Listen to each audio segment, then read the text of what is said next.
जय हिंद guys, welcome back to my new video. तो आज हम चालू करेंगे मिडवल इंडिया हिस्ट्री। आज पढ़ना चाहेंगे हम लोग। तो उसमें पहला टॉपिक है हिस्ट्रिकल पॉलिसी। हिस्ट्रिकल पॉलिसी के बारे में हम लोग जानेंगे, क्या हुआ, कब हुआ, कैसे हुआ और क्यों हुआ, ये सब भी हम अच्छे से जानेंगे। तो फिर मुझे आशा है कि आप लोग बने रहेंगे लास्ट तक। आपको मज़ा आ जाएगा भाई, पूरा एक रट जाएगा, दिमाग में बैठ जाएगा आपके। तो फर्स्ट टॉपिक है हिस्ट्रिकल पॉलिसी। तो उसे हम चालू करते हैं। उसके पहले कुछ अपने देश के बारे में बताएंगे, कब क्या कैसे हुआ। 26 जनवरी 1950 को भारत का संविधान बनकर तैयार हो गया था। 26 जनवरी 1950 को जो इंडिया का कॉन्स्टिट्यूशन है वो बनकर तैयार हो गया।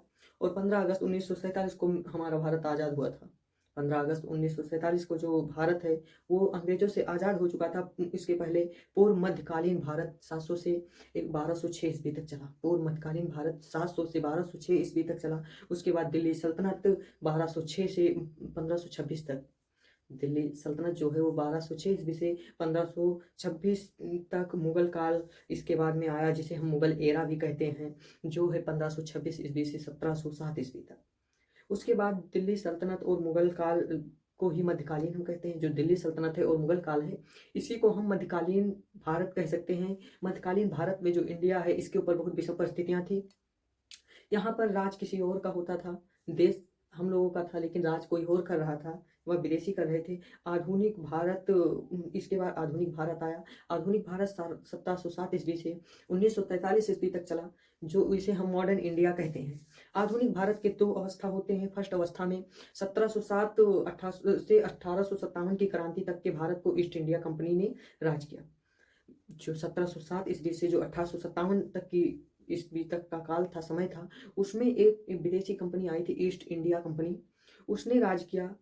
इस काल में इसे नहीं, इसलिए इस काल को कंपनी एरा कहते हैं। जो ये काल है, ये समय है, इसको उस समय में कंपनी एरा भी कहा जाता था। 1857 में भारत में एक क्रांति हुई थी। जब 1857 हुआ तो भारत में एक क्रांति हुई और 1947 में हम लोगों का जो देश है वो आज़ाद हुआ था। तथा इस काल को क्राउन एरा कहते थे। ये जो समय था उसे क्राउन एरा कहते थे, और जो ईस्ट इंडिया कंपनी का समय था उसे कंपनीज एरा कहते थे। 1707 से 1206 ईस्वी में मुस्लिम आक्रमण ज़्यादा हुआ करते थे, यानी अधिकतर मुस्लिम आक्रमण ही हुए हैं। इसी में पहला मुस्लिम आक्रमण हुआ था भारत पर। पहले यहाँ पर दो जगह से आए थे लोग। पहले आए थे अरब से और दूसरा आया था तुर्क से। अरब से आया था मोहम्मद बिन कासिम। जो अरब से आया था उसका नाम था मोहम्मद बिन कासिम। जबकि जो तुर्क से आए थे वो दो आए थे। पहला आया था सुबुतुतगीन उसका, तथा उसके साथ में उसका बेटा आया था महमूद गजनबी, और दूसरा आया था मोहम्मद गौरी। ईरान को 1712 में फारस कहते थे। 1712 ईस्वी जब था तो उसमें ईरान जो है उसका नाम था फारस, तथा जो श्रीलंका है उसका नाम सीलोन हुआ करता था। उसमें फारस के राजा अल हजाज बिन यूसुफ हुआ करते थे। फारस के राजा अल हजाज बिन यूसुफ हुआ करते थे। अल हजाज बिन यूसुफ अल हजाज बिन आदेश देता है कि इस मोतियों के देश सीलोन को लूट लो। तो वो कुछ अपने सैनिक, लुटेरे सैनिक को भेज देता है सीलोन को लूटने के लिए। वो लोग रात सीलोन को लूटते हैं। वहाँ के श्रीलंका के लोग मारे जाते हैं उन लोगों के द्वारा। तथा वो जैसे कुछ महिलाओं को बंदी बना लेता है, 600 के आसपास महिलाओं को बंदी बनाता है, और वहाँ से हीरे मोती आज जेवरात लेकर चल देता है। तो वो जा रहा था। अब वो जाता है फारस के रास्ते पर, इधर से जाता है फारस के रास्ते पर, लेकिन वो जो जहाज है चला रहा है वो रास्ता भटक जाता है और वो चले जाता है समुद्री लुटेरों के मार्ग पर। समुद्री लुटेरों के मार्ग पर जब वो जाता है तो वहाँ के जो लुटेरे हैं वो उससे सब छीन लेते हैं और महिलाओं को वो बंदी बना लेते हैं। तथा अब ये बात जब उनको पता चलती है, राजा को, अल हजाज बिन यूसुफ को, तो उसके तो होश उड़ जाते हैं। अल हजाज बिन यूसुफ के होश उड़ जाते हैं कि ये कैसे हो सकता है। अल हजाज बिन यूसुफ के मन में ये ख्याल आया कि ये सिंध के राजा दाहिर सेन का काम होगा।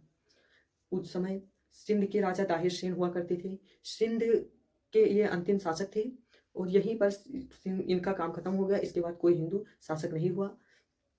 तो वो सिंध के राजा दाहिर सेन के पास एक खत भेजते हैं कि तुमने मेरे मेरे धन जेवरात जो हैं लेकर आ रहे थे, मेरे जो लुटेरे या मेरे जो सैनिक, उसे वापस कर दो, तुमने ले लिया है, और साथ साथ महिलाओं को भी वापस कर दो। तो सिंध के राजा रिप्लाई देते हैं कि ये मेरा कर्तव्य नहीं है, ये मैंने नहीं किया है, ये समुद्री लुटेरों ने किया होगा, इससे मेरा कोई लेना देना नहीं है। अब अल-हज्जाज बिन यूसुफ के समझ में नहीं आता है, वो कहता है सिंध के राजा दाहिर सेन ने ही किया है।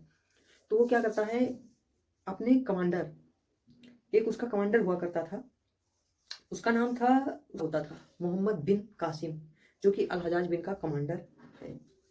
वो उसका दामाद भी है, साथ साथ उसका कमांडर भी है। तो वो अपने दामाद यानी मोहम्मद बिन कासिम को भेजता है दाहिर सेन को मारने के लिए। अब मोहम्मद बिन कासिम दाहिर सेन को मारने के लिए जाता है सिंध। तो वो रात ही रात में पूरे सिंध पर कब्जा कर लेता है, झोपड़ियों में आग लगवा देता है, महलों में आग लगवा देता है, तथा इसके साथ साथ में दाहिर सेन को मार देता है और वहाँ की जो महिलाएं हैं उन्हें बंदी बना लेता है। तो वो जब महिलाओं को बंदी बना लेता है, साथ साथ दाहिर सेन को मार दिया। ये भारत पर पहला मुस्लिम आक्रमण था, भारत पर यही पहला मुस्लिम आक्रमण हुआ है। तो फिर अब दाहिर सेन के पूरे सिंध को लूट कर मोहम्मद बिन कासिम ले आता है। और फिर क्या होता है, दाहिर सेन की 2 बेटियां होती थी। जो दाहिर सेन है उनके पास 2 बेटियां थी, उन्हें भी बंधक बना लेता है। बाद में सभी महिलाओं को लेकर अल-हज्जाज बिन के पास आता है।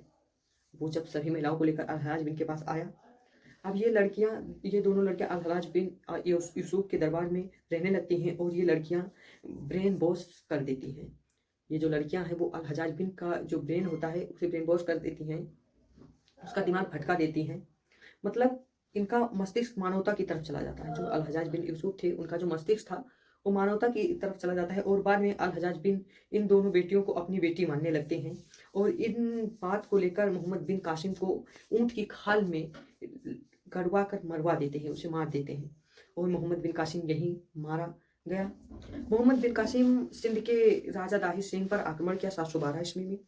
दाहिर सेन सिंध का अंतिम हिंदू शासक हुआ करता था। एक होता था जजिया टैक्स, जो गैर मुस्लिम समुदाय पर लगता था। जैसे किस पर लगता था, वो मान लेते हैं बच्चे, बूढ़े, ब्राह्मण व महिला हो गई, विकलांग हो गई, इनको छोड़कर यह टैक्स सभी पर लगाया जाता था।